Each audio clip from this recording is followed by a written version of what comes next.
अपनी की हुई भागवतिक वृत्ति, तपस्या, साधना, दान, पुण्य कभी अपने मुख से उच्चारण नहीं करना चाहिए। दूसरा प्रशंसा करे तो कानों में अंगुली दे देनी चाहिए, नहीं सुनना चाहिए, नहीं सुकृत नष्ट हो जाते हैं। साधन का जो फल है वो आपको फिर नहीं प्राप्त होगा। प्रशंसा अपने मुख से करने से बचे और दूसरे के मुख से प्रशंसा सुनने से बचे। दूसरे की निंदा दूसरे के मुख से सुनने से बचे। अपनी निंदा आनंद पूर्वक सुने, अपनी निंदा करने वाले का सम्मान करे, अपनी प्रशंसा स्वयं ना करे, दूसरा जो अपनी प्रशंसा करे उसका सम्मान न करे। ये भागवतिक सिद्धांत बहुत उल्टा है। इसे जल्दी सांसारिक प्राणी नहीं समझ पाते। सांसारिक प्राणी जो हमारे अनुकूल चले, प्रशंसा करे, हम उसको आदर देंगे, लेकिन भगवत भक्त ऐसा नहीं करेगा। अनुकूल चलने वालों के प्रति, प्रशंसा करने वालों के प्रति, प्रणाम नमस्कार करने वालों के प्रति उदासीन वृत्ति रहती है। अपमान निंदा करने वालों के प्रति प्रिय भाव रहता है। बिल्कुल उल्टा, बिल्कुल उल्टा। संसार में अपमान निंदा करने वाले के प्रति तिरस्कार भावना रहती है। सम्मान, प्रियता, अनुकूलता, इसके लिए फिर हृदय में आदर बुद्धि होती है। ओ ये तो बहुत अच्छा आदमी। ये है संसारिक भाव। परमार्थ बिल्कुल इससे उल्टा है। इसको धारण कीजिएगा। अपनी प्रशंसा कभी अपने मुख से ना करे। अपनी प्रशंसा जब कोई कर रहा हो दूसरा, तो कान में अंगुली दे दे, सुने ना। दूसरे की निंदा कभी अपने मुख से ना करे। कोई दूसरा कर रहा हो तो कान में अंगुली दे दे। अपनी जब कोई निंदा कर रहा हो तो प्यार भरकर सुनना चाहिए। कैसा लगता है? अपनी जब कोई निंदा कर रहा हो और हम प्रियता में भरकर सुने, भगवान की कितनी कृपा है, आज मुझे सहनशील बनाने के लिए कैसा सुंदर प्रयोग कर रहे हैं। हम मुस्कुराकर अपनी निंदा सुने, अपनी निंदा करने वाले का आदर करें, तब हमारे जो सुकृत होंगे वो प्रियालाल कृपा करके सार्थक कर देंगे। सुकृतों का सार्थक होना है प्रियालाल करुणा करके हमारे नेत्रों में झलकने लगे, हमारा मन उनकी स्मृति में, उनके नाम जप में निरंतर लग जाए। श्रीपाद कह रहे हैं, ये सदैव श्यामा श्याम वृंदावन में खेलते रहते हैं। जितने अविद्यामय धाम हैं, मायाकृत लोकों को अविद्यामय कहते हैं। एक विद्यामय है, कैलाश, साकेत, वैकुंठपुरी, द्वारिका, ये सब दिव्य विद्यामय है। कह रहे हैं विद्यामय और अविद्यामय, इन सब से परे ये महाप्रेममय श्री वृंदावन धाम है। इस सब धामों का मूल वृंदावन का जो प्रेम रस है, ये बिना श्री जी की कृपा से नहीं मिलता। आपका वृंदावन आना, वृंदावन दर्शन करना, वृंदावन वास करना, सत्संग मिलना, ये केवल श्री जी की कृपा से है। अब विश्वास करो, जब श्री जी ने इतनी कृपा कर दी है तो वो मिलने वाली पूरी वृत्ति बना दी, अब मिलना बाकी है। ये आपको संभालना है। सबकी कृपा आपके ऊपर है, अब आपको अपनी कृपा अपने ऊपर कर लेनी है। अपनी कृपा, गलत आचरणों वाले मन को धिक्कारना, सही संग, सही विचार, सही क्रिया, इसका आदर करना, जो शास्त्र प्रमाणित है, ये अपने ऊपर कृपा आप कर रहे हैं। भगवान नाम जप करना, भगवान लीला गुणानुवाद, भगवत भक्तों के चरित्र, भगवत भक्तों का संग, दूसरों की परोपकार भावना, परहित भावना, इसका आदर करो। दूसरों का अहित, प्रपंच वार्ता, काम चिंतन, काम क्रीड़ा, ये सर्वनाश करने वाली बात, इसका त्याग करो। ये होगा अपने ऊपर कृपा करना। गुरु की कृपा हो गई, शास्त्र की कृपा हो गई, श्री जी की कृपा, अब अपनी कृपा बकाया रह गई। आप जो प्रमाद स्थिति में समय काटते हैं, ये अपने ऊपर कृपा कर लीजिए। देखो, बिना आसनों का अभ्यास किए कोई ऊर्ध्वरेता ब्रह्मचारी नहीं हो सकता। यदि आप आसन में नहीं बैठते हैं कम से कम 2 घड़ी 48 मिनट, आप ब्रह्मचर्य रह ही नहीं सकते। कागज में लिख लीजिए चाहे दिमाग में लिख लीजिए, ये अनुभव गम में बातें कह रहे हैं। आप प्राणवायु का संशोधन नहीं करते हैं, आप अंदर मंत्र नहीं चलाते हैं, तो आप ब्रह्मचर्य रह लें असंभव बात है। बिना किसी क्रिया के उसका पतन हो जाएगा।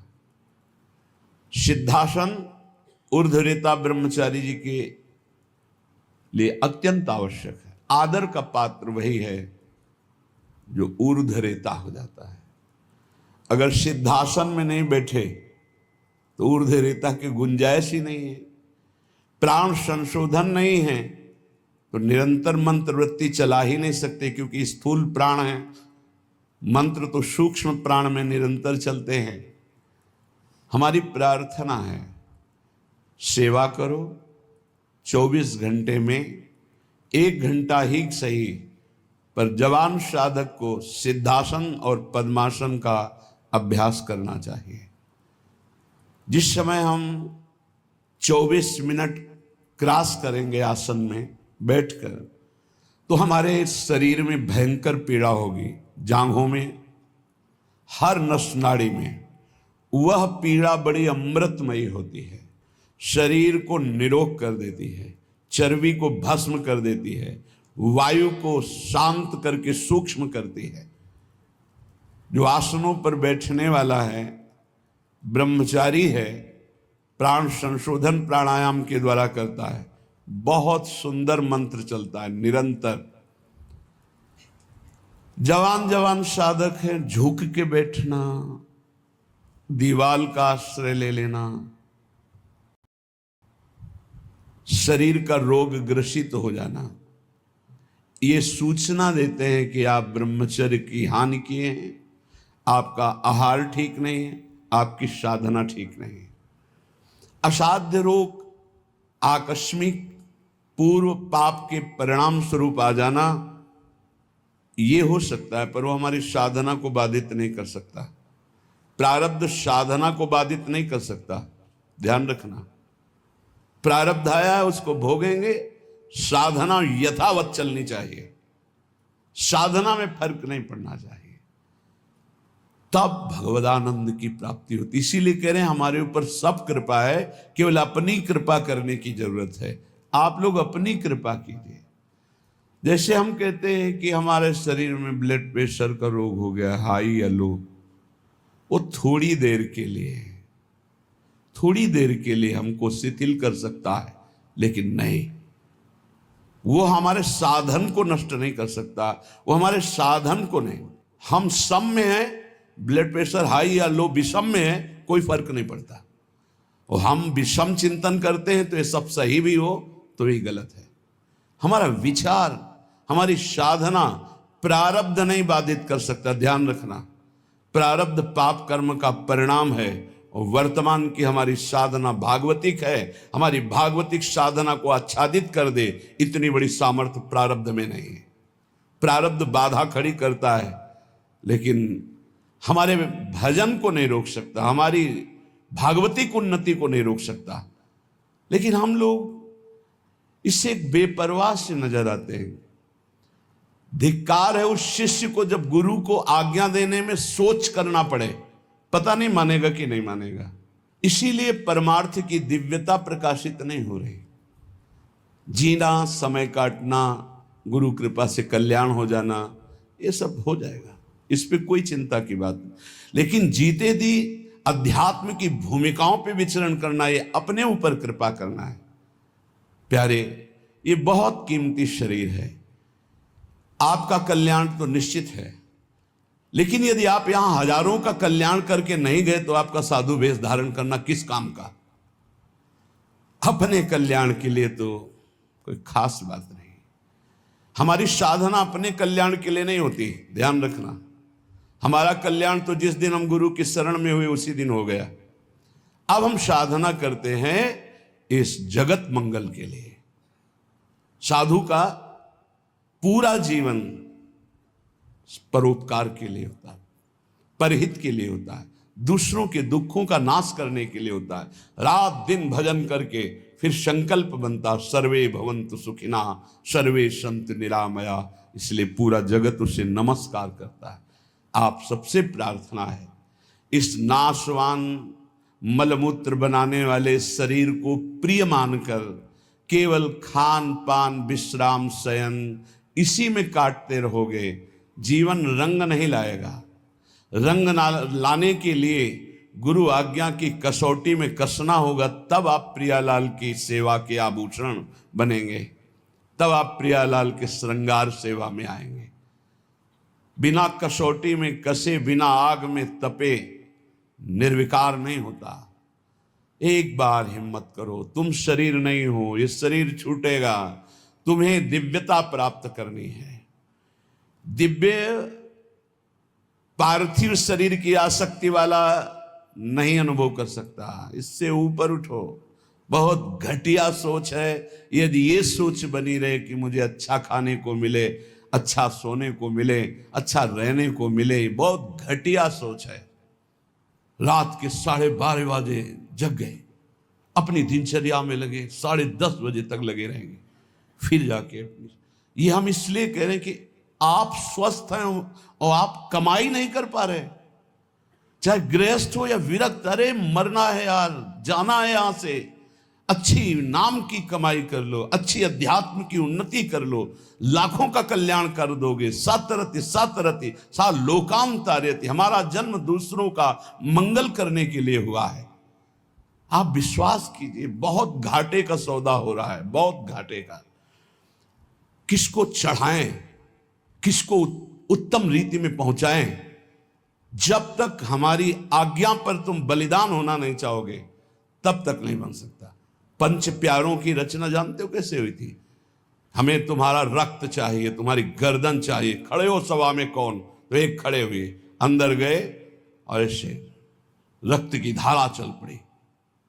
अब दूसरा कोई खड़ा हो, 5 केवल खड़े हुए थे लाखों की सभा में, फिर 5 को निकाल के लाए क्योंकि काटा नहीं था, वहां केवल लीला की थी, अन्य रक्त की लीला केवल हुई थी, वहां किसी की हिंसा नहीं हुई थी।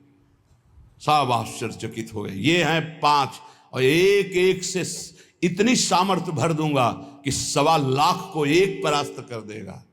परम पूज्य श्री गुरु गोविंद सिंह के वचन, एक को 1.25 लाख परास्त करने वाली सामर्थ्य तैयार करो, क्यों? प्राणों को बलिदान कर दिया। नारायण अति कठिन है हरि मिलन की बाट, या में पग पीछे धरे प्रथम शीश दे काट। चाहे गृहस्थ हो चाहे विरक्त, दिव्यानुभूति के लिए तुम्हारा मानव शरीर मिला है, पार्थिव भोगों के लिए नहीं। पर इसमें आपको अपनी कृपा करनी बकाया रह गई। सब कृपा आपके ऊपर है, आप अपनी कृपा कर ले, बस इसमें हमें सब घाटा नजर आ रहा है। गुरु कृपा, धाम कृपा, इष्ट कृपा, शास्त्र कृपा। गुरु लाखों ने बनाया, लेकिन गुरु की बात मानने वाला कोई बिरला ही है। ऐसा नहीं कि नहीं है, पर वो इतने में अंगुली में गिने जाएं। तो एक साधु जब साधना करता है तो प्रांत के प्रांत को पावन कर देता है, और सैकड़ों साधु जहां भजन करे तो राष्ट्र को पावन करने की सामर्थ्य रखते हैं। इसलिए जगो, मोह निद्रा से जगो। तुम मानव नहीं हो, तुम भगवान की दिव्य अंश हो। तुम्हारा जन्म ही हुआ है दिव्यता के लिए, पशुता के लिए तो अन्य योनियां है। निद्रा भय आहार मैथुन ये पशुता है, इसके लिए अन्य योनियां हैं। तुम दिव्य नारायण स्वरूप हो, हरि स्वरूप हो, अपने स्वरूप की तरफ बढ़ो। ये सब छोड़ो, ये आंतरिक वृत्ति को सुधारो भाई। खान पान विश्राम ये कुछ नहीं है, कुछ नहीं है। पूरा जीवन खाते खाते मर जाओगे, फिर भी रसेंद्री तृप्त नहीं होगी। भोगते भोगते मर जाओ पर जनेंद्री तृप्त नहीं होगी। देखते देखते मर जाओ पर नेत्रेंद्री तृप्त नहीं होगी। ये कैसा झूठा नाटक! इस नाटक का पर्दाफाश करने के लिए तुम जन्मे हो, अपने हृदय के नाटक का पर्दाफाश करने के लिए। यही सुकृत है, यही तप है। और ऐसे हृदय वालों का आकर्षण श्री प्रियालाल करते हैं। बिना देखे जीवन चला जाए तो धिक्कार है जीवन को। क्या देखना है? प्रिया प्रीतम को। इन्हीं आंखों से ऐसे स्पष्ट, इन्हीं नयनन सब सुख देखें, अपनो जन्म सुफल करी लेखें। इसके लिए श्रीपाद वर्णन कर रहे, सुक्षीणा धमनी ततो मृज वपु केशो जरत कंथया कौपीनेन चचीर खंडक कृते नाढ्योति सौम्याकृति तूष्णीका सकला धमाधम इवात्यंतम विदूरे चरन श्री राधा पद दास्य लीन हृदयो वृंदावने श्याम कृति। बोले इतना साधन में तन्मय है कि भोजन बहुत अल्प हो गया, इसलिए सुक्षीणा धमनी, नस नाड़ियां एक एक गिन लो। देखो यह है अपने ऊपर कृपा। और आपसे सच्ची कहते हैं, कई कई दिन भोजन न मिलने पर भी ना शक्ति का ह्रास और न निराशा न चेहरा उदास। कैसे? साधन बल। आसनों में बैठने वाला, प्राणों का संयमन करने वाला कभी भी तेज रहित नहीं हो सकता, उत्साह रहित नहीं हो सकता, क्योंकि उसके पास बहुत बड़ी सामर्थ्य है। भजन, ब्रह्मचर्य, आसन, प्राणायाम, बहुत बड़ी सामर्थ्य, बहुत बड़ी किसी भी संप्रदाय का हो, यह अत्यंत आवश्यक है, अत्यंत आवश्यक है। कोई सुन नहीं रहा। ये अपने ऊपर कृपाए राग त्यागी वैरागी कहलाने वाले आप हैं, परमार्थ के पथिक हैं। सुख क्षीणा धमनी ततो मृज वपु केशो जरत कंथया। शरीर की एक एक नस नाड़ी गिन ली जाए ऐसी, क्योंकि अल्पाहार।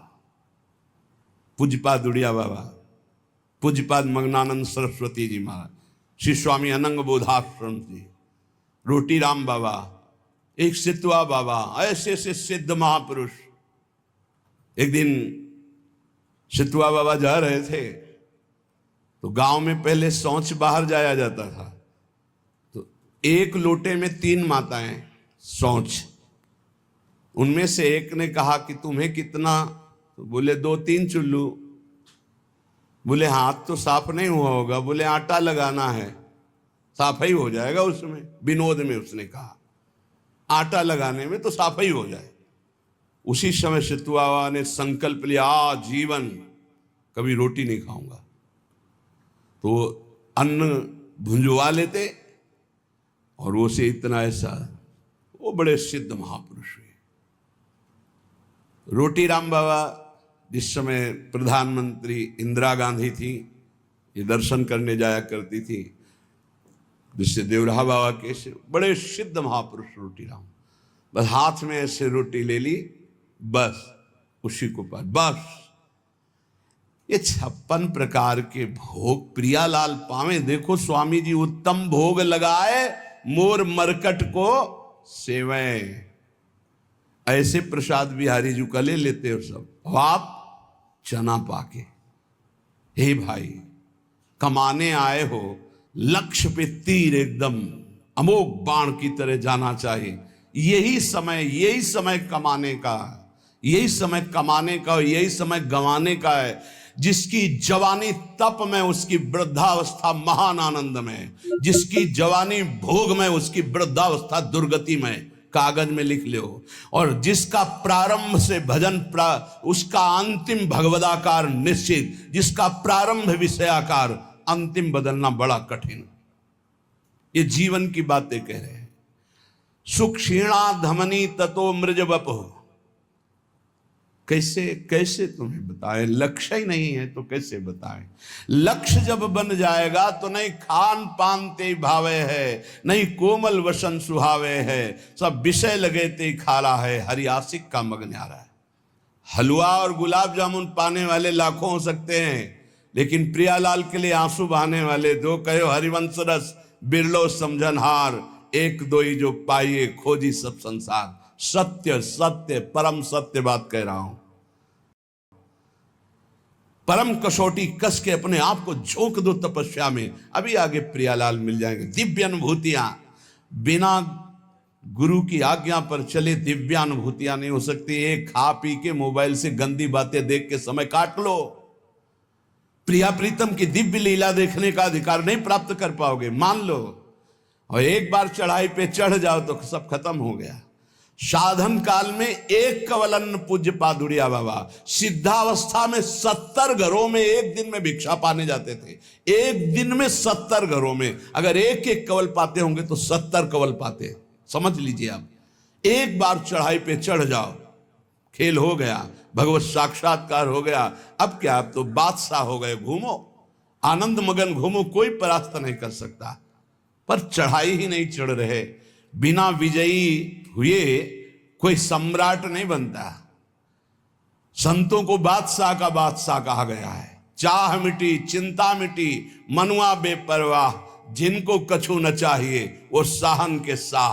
देखो तुम गुलाम हो या शहंशाह हो। बड़ी विचित्र दुर्दशा है, बड़ी विचित्र दुर्दशा। ए भाई जगो, सुख क्षीणा धमनी ततो मृज वपुः केशो जरत कंथया।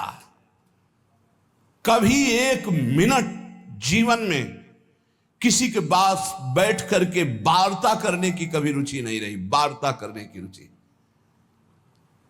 यहां वृंदावन तक में ये बलराम ब्रजवासी जब मिलने आते थे तो सबसे ऊपर छत में पद्मासन लगाए बैठे। कभी जब दृष्टि खुलती तो देखते हाथ जोड़े खड़ा है, ए बाबा कुछ पाया है कि नहीं, ये ले ले प्रसाद, पा लेना। हाँ ठीक है भैया, रख दो और आप जाओ। कभी विश्वास कीजिए, प्रपंच वार्ता हंसी मजाक मिलना जुलना, आग लगाओ अंदर। ये दूसरे के समझाने से नहीं होता है, खुद की आग से होता है।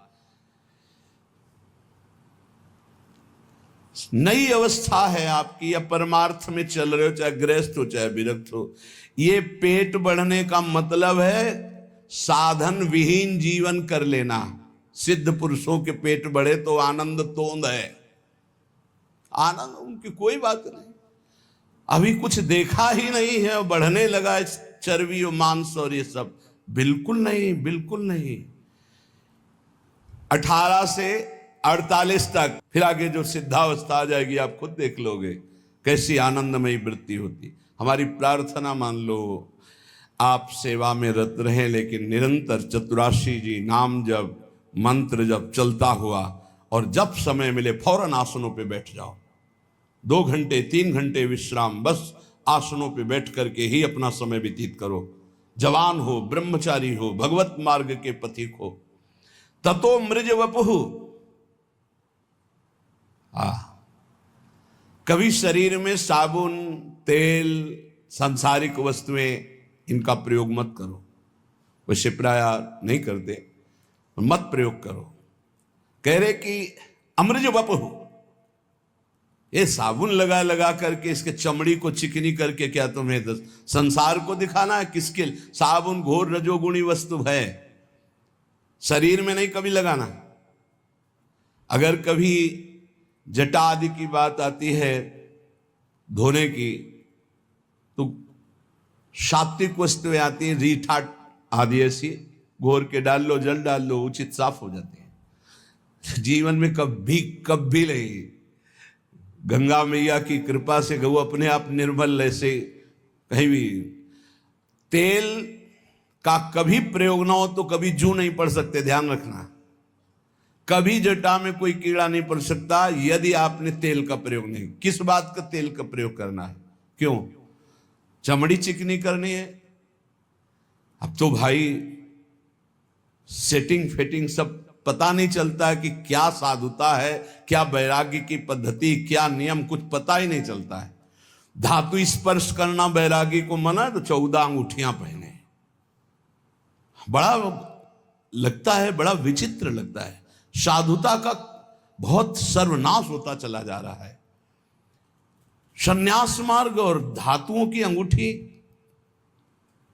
साधु और वचन की निष्फलता, बिल्कुल झूठे शब्द बोले जा रहे, साधु वेश रख के, तब तक क्या है? परमार्थ का क्या स्वरूप समझा जाए, साधु के वचनों पर विश्वास होता है। आप आएंगे, जी कह दिया कि हां, तो 5 मिनट पहले उपस्थित वहां रहेंगे। अगर बाधा हमारे पहुंचने में पहुंच रही तो सूचना पहले पहुंच जाएगी, क्षमा कीजिएगा अमुक समस्या के कारण। साधु के वचन ही होते। अमार्जित शरीर, केवल जल से धुल लिया बस, गंदी होनी चाहिए चमड़ी, पागलों जैसी स्थिति शरीर, चलो ततो अमृज वपुः, बस केवल जल से पवित्रता के लिए धो लिया, मल मल करके शरीर धोने की जरूरत नहीं, जल डाल लिया पवित्रता के लिए। और कह रहे केशो जरत कंठया, बालों को कंघा मत फेरो, जटा रूप में परिवर्तित करो। श्रीपाद कह रहे, आज्ञा कर रहे। किसी किसी का स्वभाव होता है महीने 1.5 महीने 2 महीने में बना लेना, वो बराबर। 2 ही मार्ग हैं, एक जटा रखना, एक बना। पूर्वाभ्यास इस शरीर का रहा है, 10-12 वर्ष में मुड़वा ले तो मुड़वा ले, 10-12 वर्ष तक ऐसे पड़े रहने का। किसी किसी का अभ्यास होता है, जैसे पूज्य गुरुदेव भगवान प्रति 2 महीने में 2 ही पद्धतियां हैं। वस्त्र कंथया कौपीनेन च चीरखंड कृते, 2 लंगोटी 2 अचला, एक ऊपर का ओढ़ने का, जब तक ये फट न जाए। कोई दे रहा है तो स्पर्श किया जाता है, उसकी मर्यादा है, हमें नहीं चाहिए, ऐसे नहीं बोला जाता।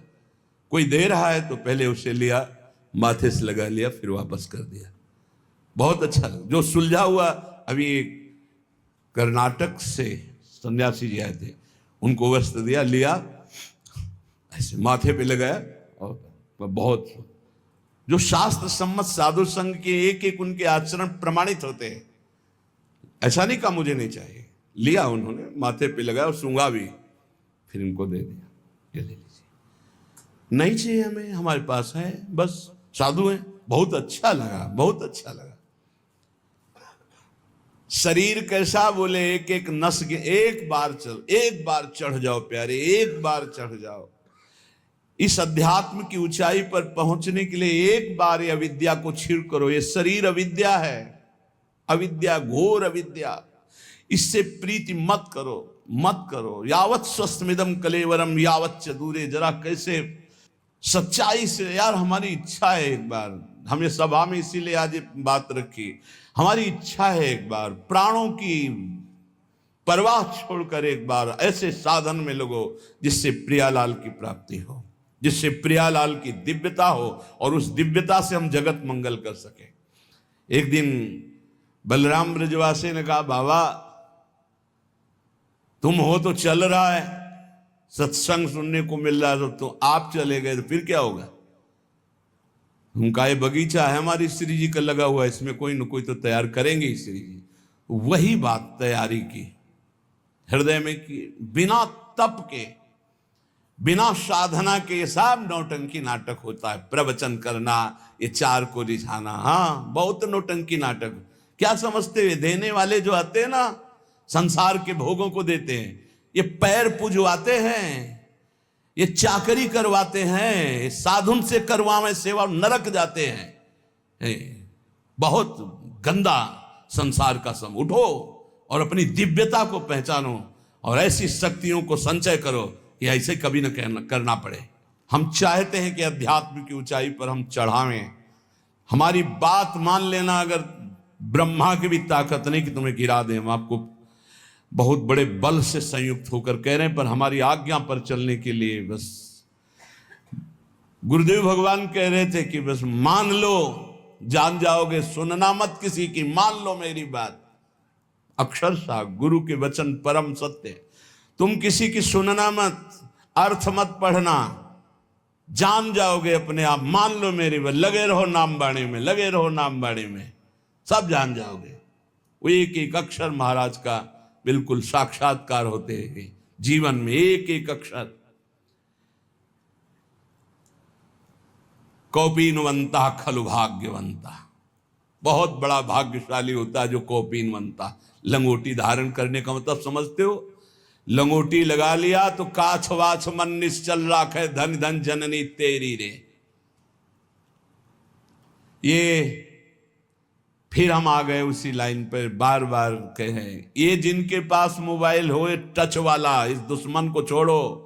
सत्संग के बहाने कुसंग नहीं, सत्संग सुनने के लिए और यंत्र रखो।